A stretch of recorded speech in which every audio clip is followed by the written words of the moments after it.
কি গো মায়েরা, এই যে কিছুদিন আগে আপনারা সবাই হয়তো খবরটা শুনেছেন যে 26,000 চাকরি বাতিল গেল, তাই না বাবা? যাদের চাকরি বাতিল গিয়েছে তারা কি জানতো তাদের জীবনে এই দিনটা আসবে? না মন্ত্রী জানতো যে এই দিনটা আসবে? রাজ্যের মন্ত্রীও জানতো না যে এই দিনটা আসবে, চাকরি বাতিল যাবে। কখন যে কার সুখের দিন আসবে, কখন যে কার দুঃখের দিন আসবে আমরা নিজেরাও জানি না। যারা চাকরি করছে, কত অর্থ উপার্জন করছে, ভগবান চাইলেন তাদের সুখের দিন কেড়ে নিলেন, দুঃখের দিন এনে দিলেন। ভগবান যদি চান তোমার সুখের মুহূর্ত 1 মিনিটে কেড়ে নেবে, তোমার দুঃখের মুহূর্ত শুরু করতে পারে। তাই চলে, জানি না তো কতটুকু সময় হাতে আছে, কতটুকু সময় ভগবানের নামটা করতে পারবো। তাই যতটুকু সময় পেয়েছি হরিনামের প্রারম্ভে, হরিনামের প্রাকারে যে গৌর সুন্দরের জন্য আমরা নামটা করতে পারলাম, আপনারা শুনতে পারলেন সবাই। এই যে আপনারা বসে রয়েছে, সামনেই তো নববৈশাখ আসছে, তাই না? নতুন বৎসর। এই নতুন বৎসরে দেখবেন আমরা সবাই কত কিছু কাজ করি না বাবা? পূজায় কেনাকাটি করি, কত ভালো মন্দ রন্ধন করি, কত জায়গায় নানা জায়গায় ঘুরতে যাই। কিন্তু বলুন তো, এই নতুন বৈশাখে আমরা সব কিছু করি, নতুন বছরে সব কিছু করি, নিজের জন্য সব করি, নিজের আত্মার জন্য সব করি, নিজের স্বার্থের জন্য সব করি। কিন্তু কেউ বলতে পারবেন নববৈশাখে নতুন বছরের জন্য, একবারের জন্য, ভগবানের জন্য আমরা কিছু করি? করি না? নতুন বছর যখন আসে, আমি আমার জন্য, আমার ছেলে মেয়ের জন্য, সবার জন্য নতুন জামা কাপড় কিনলাম, কত ঘরের মধ্যে ভালো মন্দ রন্ধন করলাম। কিন্তু যে ভগবানের জন্য আমরা আসতে পারলাম, যে ভগবানের জন্য ভাবে থাকতে পারলাম, ওই একবারও তাকে তো গিয়ে বললাম না যে দয়াময় নতুন একটা বছর আসছে, নতুন একটা বছরে আবার পদার্পণ করব, আবার জীবনটা শুরু হবে নতুন বছরে, তোমার নাম গুণগান যেন আমি আবার ভালোভাবে গাইতে পারি, যেন তোমার চরণ ছাড়া না হয়। জীবনে আর যাই করো মা, নতুন বছর পুরনো বছর যাই করো, প্রত্যেকটা বছরে প্রত্যেকটা সময় যদি যাই করো না কেন, যে কোনো জিনিস শুরু করো না কেন, অনুষ্ঠান বলো, বছর বলো, কেউ যদি ভগবানের নাম নিয়ে একবার স্মরণ করতে পারে, শুরু করতে পারে, সেই কাজটা দেখবেন তার শুভ হবে। নিতাই গৌর কৃষ্ণ প্রেমানন্দে হরি। কেউ যদি নিজের সংযম করতে পারে, নিজের ইন্দ্রিয়কে সংযম করে ভগবানকে ডাকতে পারে, ভগবানের চরণ আশ্রয় করতে পারে, সেটা হলো দমগুণ। তপগুণ কাকে বলে? তপগুণ মানে তপস্যা করা। এখনকার দিনে বাবা আমাদের দেখবেন ভক্তির মার্গটা, ভক্তির পথটা খুব সহজ, তাই না ঠাকুর? একবার কৃষ্ণ নাম করো, একবার কৃষ্ণ নাম যদি করার মতো করতে পারো, তুমি ভগবান নাম পেয়ে যাবে। কিন্তু এখন এত সহজ, কিন্তু সত্য ত্রেতা যুগে ভগবানকে পাওয়ার জন্য যাগ যজ্ঞ ধ্যান তপস্যা করতে হতো, কত কষ্ট করলেই তবে ভগবানকে পেতে হতো। এই যে তপস্যা করা, তপস্যা করার গুণকে বলে তপ গুণ। শৌচ মানে কি মা? শৌচ মানে পবিত্রতা বা পরিষ্কার। আগে তুমি যদি শৌচ হও, ব্রাহ্মণ হও, তোমাকে মনটাকে জলের মতো পরিষ্কার করতে হবে, স্বচ্ছ করতে হবে। একটা আমি ব্রাহ্মণ সন্তান হলাম বাবা, কিন্তু কারণ উন্নতি আমার সহ্য হয় না, কেউ একটা ভালো কাজ করলো সেটা দেখে আমার মন হিংসা পরায়ণ হয়ে উঠলো, আমি কি ব্রাহ্মণ হতে পারবো? কখনো না। ব্রাহ্মণ হতে গেলে তোমার মনকে পরিষ্কার করতে হবে, পবিত্র করতে হবে, তবেই তুমি হবে শৌচ গুণের অধিকারী। খান্তি গুণ মানে কি মা? খান্তি গুণ মানে ক্ষমা করার গুণ। দেখবেন যারা সাধুগুরু ব্রাহ্মণ বৈষ্ণব হয়, বিশেষ করে বৈষ্ণব আর ব্রাহ্মণ, তাদের তুলনা করাই তৃণাদপি। তৃণ মানে ঘাস। দেখবেন একটা ঘাসের উপর দিয়ে যখন আমরা যাই, কি গো মা, ঘাসটা মুখটা তোলে, কিন্তু কোনোদিনও আমাদের কিছু বলতে পারে না। ঠিক তদ্রূপ কোনো সাধুগুরু ব্রাহ্মণ বৈষ্ণবকে আপনারা যদি হাজার কটু কথা বলেন, সে কিন্তু বিনিময়ে আপনাকে কোনো কটু কথা বলবে না। আগে তোমাকে ক্ষমা করার গুণ রাখতে হবে, তবে হবে তুমি খান্তি গুণের অধিকারী। আর্য গুণ মানে সরলতা। তোমার মনকে একটা ছোট্ট শিশুর মতো সরল করতে হবে।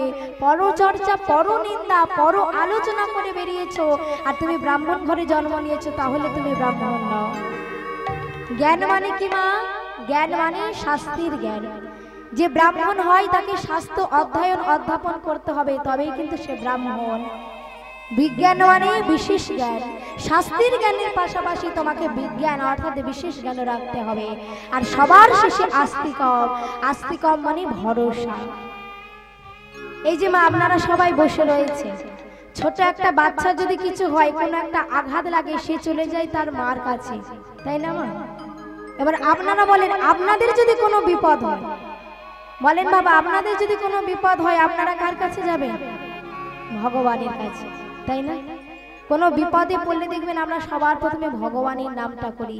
এই যে ভগবানের প্রতি ভরসা, ভগবানকে ডাকলে ভগবান ডাকে সাড়া দেবে, এটাই হলো আস্তিক। তো আজকে ছোট্ট ছেলেটাকে ডেকে বলছে, শোনো খোকা, আজ যখন ভগবান চরণে বসেছো, একটু আমার সঙ্গে বলবি? কি বলবো বাবা? শোনো খোকা, জগতে যাই করো না কেন সবই হলো অনিত্য, একটাই বস্তু হলো নিত্য, সেটা হলো ভগবান চরণ। তাই তুমি আমার সাথে বলো, ভজ শ্রীকৃষ্ণ। আশা করি নামটা সবার জানা আছে, তাই সবাই মিলে একসাথে বলবেন, কহু শ্রীকৃষ্ণ, লহু শ্রীকৃষ্ণের নামেরে। ভজ শ্রীকৃষ্ণ, কৃষ্ণ লহু শ্রীকৃষ্ণের নামেরে। ভজ শ্রীকৃষ্ণ, কহু শ্রীকৃষ্ণ, লহু শ্রীকৃষ্ণের নামেরে। ভজ শ্রীকৃষ্ণ, কহু শ্রীকৃষ্ণ, লহু শ্রীকৃষ্ণের নামেরে। যে জানা শ্রী কৃষ্ণ ভজে, সে হয় আমার প্রাণেরে। যে জন শ্রী কৃষ্ণ ভজে, সে হয় আমার প্রাণেরে। ভজ শ্রীকৃষ্ণ, কহ শ্রীকৃষ্ণ, লহ শ্রীকৃষ্ণের নামেরে। ভজ শ্রীকৃষ্ণ, কহু শ্রীকৃষ্ণ, লহু শ্রীকৃষ্ণের নামেরে। কি গো মায়েরা, আপনারা সবাই বলেছেন? বলেছেন, বাহ। তো আমার গলা তো শুনবেন, একটু আপনাদের গলাগুলো শুনবো কি? সারা দিনান্তে তো ভগবানের নাম করা হয় না, একটু আমার পরে পরে আপনারা সবাই তালে তালে গাইবেন, আমার পিছনের লোক গাইবে না, ঠিক আছে? সবার কিন্তু গলাগুলো শুনবো। ভজ শ্রীকৃষ্ণ, কহ শ্রীকৃষ্ণ, লহ শ্রীকৃষ্ণের নামেরে। পিছনে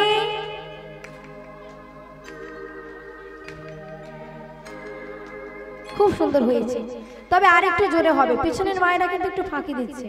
সবাই মিলে গাইবে, ভজ শ্রীকৃষ্ণ, কহ শ্রীকৃষ্ণ, লহ শ্রীকৃষ্ণের নামেরে।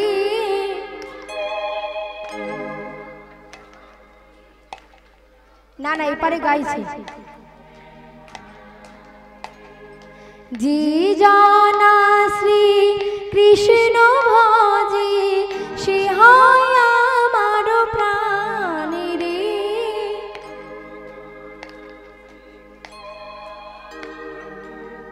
বাহ, খুব সুন্দর। চলো তাহলে এবার একসাথে করা যায়। ভজ শ্রীকৃষ্ণ, কহ শ্রীকৃষ্ণ, লহ শ্রীকৃষ্ণের নামেরে। ভজ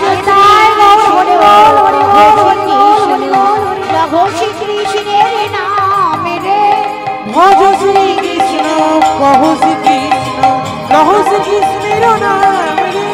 ভজ শ্রীকৃষ্ণ, কহু শ্রীকৃষ্ণ, লহু শ্রীকৃষ্ণের নিতাই গৌর কৃষ্ণ। ভজ শ্রীকৃষ্ণ, কহু লহু শ্রীকৃষ্ণের নামেরে। আস্তে আস্তে ধীরে ধীরে মা বিল্লমঙ্গল ঠাকুর ভগবানের ভক্তির পথে আসছেন।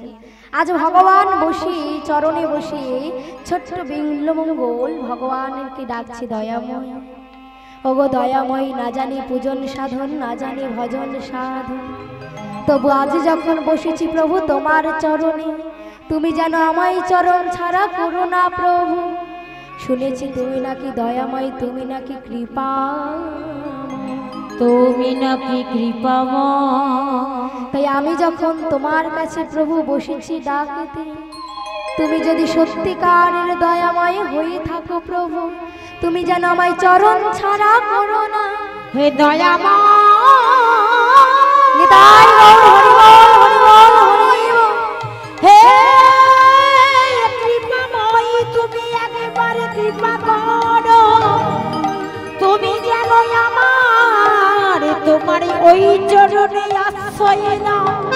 তুমি জানো আমায় চরণ ছাড়া করো না হে প্রতিদি পাবন হে দয়াময় হে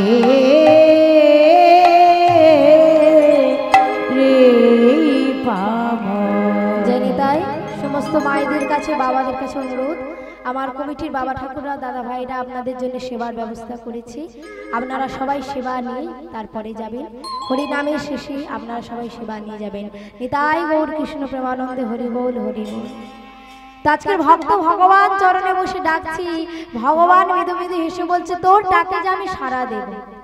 ও মাইরা, ভগবান ভক্তকে বলছে তোর ডাকে যে আমি সাড়া দেবো। এমন কি কাজ করেছিস, এমন কি পুণ্য করেছিস ডাকে সাড়া দেবো বল।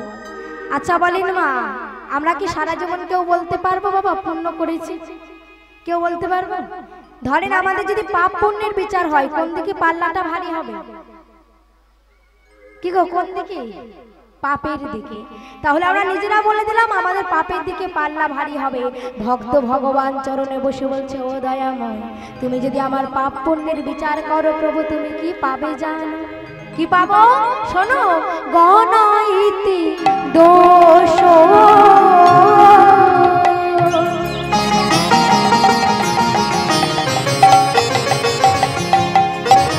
গুণলি সোনা পাওবি আর গণইতে দোষ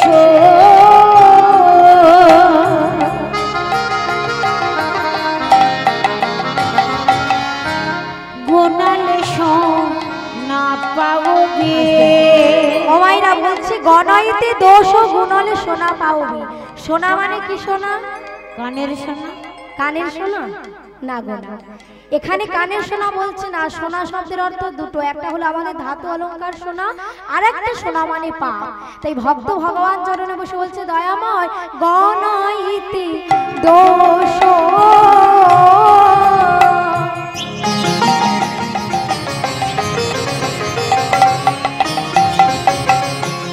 গুণলি সোনা পাওবি আর গণইতে দোষ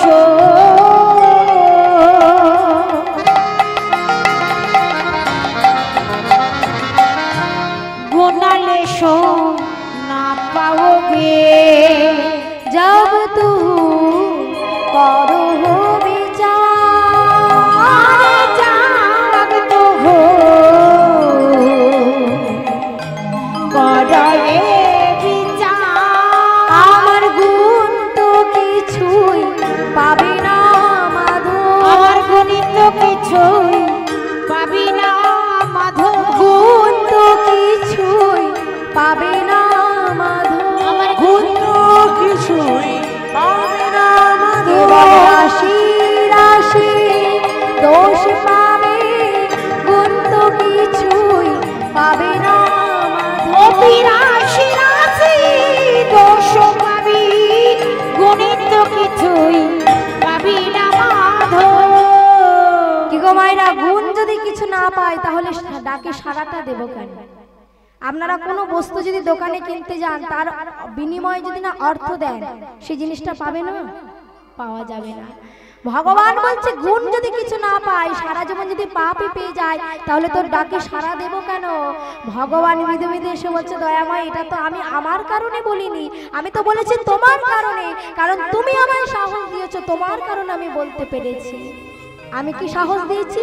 কেন? তুমি তো তোমার নাম নিয়েছো জগন্নাথ। তুমি যদি পাপ পুণ্যের বিচার করবে প্রভু, তুমি তো নাম নিতে পারতে পাপনাথ বা পুণ্যনাথ। কি গো মা, যে পাপের বিচার করবে তার নাম পাপনাথ নেওয়া উচিত, তাই না বাবা? বা যে পুণ্য বিচার করবে তাহলে তার পুণ্যনাথ নাম নেওয়া উচিত। তাহলে তুমি যদি পাপ পুণ্যের বিচার করতে করতে যদি জগন্নাথ নাম নিয়ে থাকো প্রভু, আর আমি হলাম সেই জগতের বাসিন্দা, আর জগন্নাথ নাম নিয়ে জগতের মালিক হয়ে প্রভু হয়ে যদি তুমি নামায় উদ্ধার করো, তাহলে বলো দেখি তুমি কেমন জগন্নাথ? তুমি তো নাম নিয়েছো প্রভু জগন্নাথ, আর জগন্নাথ নাম নিয়ে যদি জগতের পতি হয়ে যদি জগৎবাসীকে না উদ্ধার কর, তুমি কেমন জগন্নাথ হলে প্রভু? তাই তোমায় যে আমায় কৃপা করতে হবে। ও দয়াময় জগন্নাথ, যখন তুমি নাম নিয়েছো তোমায় কৃপা করতেই হবে প্রভু। ভগবান মৃদু মৃদু হাসছি, মানুষ করলাম বলে আমার মুখে মুখে এত তর্ক করছিস? হ্যাঁ, পশু কোলে যদি জন্ম দিতাম এত কথা বলতিস? কি গো মা, আমরা মানুষেরা বেশি যুক্তি তর্ক করি না বাবা? দেখবেন মানুষে মানুষে ভাই ভাই ঝগড়া করছে সম্পত্তির জন্য, শাশুড়ি বৌমার ঝগড়া হচ্ছে সাংসারিক কারণে, কিন্তু যারা গরু কুলে জন্ম নিয়েছে তারা ঝগড়া করবে? কি গো মা, করবে কি? তারা বলবে কি, দুটো আমায় ঘাস দিই, আমি ঘাস চিবাই, আর তোদের ভগবানের জন্য, তোদের জন্য আমি দুধের ব্যবস্থা করি। ভগবান যখন বলেছে তোকে মানুষ করলাম বলে তুই এত কথা বলছিস, ভক্ত তো কম চতুর নয় মা। কথায় আছে কৃষ্ণ নাম হরি নাম বড়ই মধুর, আর যে জন কৃষ্ণ ভজি সে আরো বড় চতুর। নিতাই গৌর কৃষ্ণ প্রেমানন্দ হরি। ভক্ত ভগবান চরণে বসে বলছে, ঠিক আছে মানুষ বলছো তো, মানুষ করতে হবে না, আমায় তোমায় মানুষ করতে হবে না, আমি মানুষ জন্ম ছেড়েই দিলাম। তুমি বলছো তো পশুকুলে জন্ম দেবে, দাও। তুমি যদি আমায় পশুকুলে জন্ম দিতে চাও প্রভু, তুমি তাহলে আমায় গরুকুলে জন্ম দিও। ও মাইরা, এত তো জন্ম আছে, এত জন্মের মধ্যে গরুকুল বেছে নিল কেন গো? ভক্ত ভগবান চরণে বসে বলছো, গো দয়া,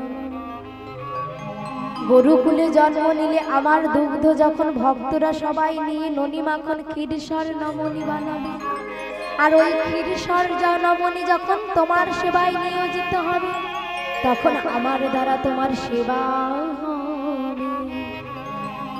প্রভু, গরুকুলে জন্ম নিলে আমি হয়তো আমার দ্বারা তোমায় সেবা দিতে পারবো না, ভেবে দেখো আমার দুগ্ধ ওই যখন ব্রজের গাভীরা, আমার যখন দুগ্ধ নিয়ে ব্রজের গোপীরা তোমার জন্য সেবা করবে, আমার দ্বারা তোমার সেবা হয়ে যাবে। তাতেও যদি না হয়, গরুকুল অনেক উচ্চকুল, তুমি যদি আমায় পাখি কুলে জন্ম দাও, ও দয়াময় তুমি যেন আমায় ময়ূর কুলে জন্ম দিও, যাতে ময়ূর কুলে জন্ম নিয়ে আমার ময়ূর পুচ্ছ তোমার শিখি পাখাই থাকে, যাতে আমার ময়ূর পুচ্ছ তোমার মুকুটের মধ্যে থাকে। তাও যদি না হয় দয়াময় প্রভু, ও মায়েরা, সব থেকে নিচু কুল কোনটা? কীটকুল। ভক্ত ভগবান চরণে বসে বলছে, ও দয়াময়, মানুষ জন্ম যদি না দাও, পশু জন্ম যদি না দাও, পাখি জন্ম যদি না দাও, তুমি আমায় কীটকুলে জন্ম দিও প্রভু, যাতে কীটকুলে জন্ম নিয়ে শঙ্খরূপী জন্ম নিয়ে তোমার জন্য যখন মন্দিরে শঙ্খর ধ্বনি হবে, আরাধনা হবে, আমি যেন শঙ্খধ্বনি রূপে বেজে উঠি। এই যে মা এত সুন্দর পদটা বলছে, এটা কিন্তু বিল্বমঙ্গল ঠাকুরের নয়, এত সুন্দর কথা হচ্ছে যিনি বলেছেন লিখেছেন তিনি হলেন বিদ্যাপতি। এই বিদ্যাপতি মহাশয় ভগবান চরণে বসে কাঁদছি, দয়াময় তুমি যেন আমায় চরণ ছাড়া করো না। সারা দিনান্তের শেষে যখন এই রাত্রিবেলা তোমায় ডাকতে বসেছি, তুমি যেন আমায় চরণ ছাড়া করো না। কথাটা তাৎপর্য বুঝতে হবে মা। সারা দিনান্তের শেষে রাত্রিবেলা, রাত মানে কোন রাত? এই রাত্রিবেলা না, আমাদের জীবনে রাত্রিবেলা মানে আমাদের বৃদ্ধ বয়স। সারা দিনান্তে মানে সকালবেলা, দুপুরবেলা, বিকেল বেলা। সকালবেলা মানে শৈশবকাল, যে বয়সটাই মা দেখবেন আমরা খেলাধুলায় মত্ত থাকি। দুপুরবেলা অর্থাৎ যৌবন বয়স, সেই সময় দেখবেন পড়াশোনা অন্যান্য কাজে ব্যস্ত থাকি। বিকেলবেলা অর্থাৎ মধ্যবয়স্ক কাল, যখন ভগবানকে ডাকার সময় হয় না, অর্থ উপার্জন সাংসারিক কাজে ব্যস্ত থাকি। আর শিশির সময় মা রাত্রিবেলা, অর্থাৎ আমাদের বৃদ্ধ বয়সকাল, যে সময়টা ভগবানকে ডাকার চেষ্টা করব, বলার চেষ্টা করব হরি বল, মুখ থেকে হরি বল বার হবে না, বার হবে হরি বল। আপনারা লক্ষ্য করবেন, কোনো ব্যক্তি যদি শয্যাশায়ী হয়ে যায়, তার কাছে গিয়ে একবার হরি বল বলার চেষ্টা করবেন, শতবার চেষ্টা করলে সে কিন্তু হরি বল বলতে পারবে না। আজ আপনারা এসেছেন নিজের পায়ে হেঁটে, নিজের শক্তির দ্বারা, সেদিন একটা লাঠির উপর ভর করে আসতে হবে। সময় যে কখন থাকবে কখন থাকবে না সেটা আমরা নিজেরাও জানি না মা। ভক্ত ভগবান চরণে বসে বলছে, দয়াময় সারা দিনান্তে তো তোমার নাম করিনি, এই রাত্রিবেলা যখন তোমার চরণে বসেছি, তোমায় যখন ডাকতে বসেছি প্রভু, তুমি যেন চরণ ছাড়া করো না। বিদ্যাপতি মহাশয় বলছে দয়াময় ভনয় বিদ্যাপতি অতিশয় কাতর ঘনয়ে বিদ্যাপতি অতিশয় কাতর ভনয় বিদ্যাপতি অতিশয়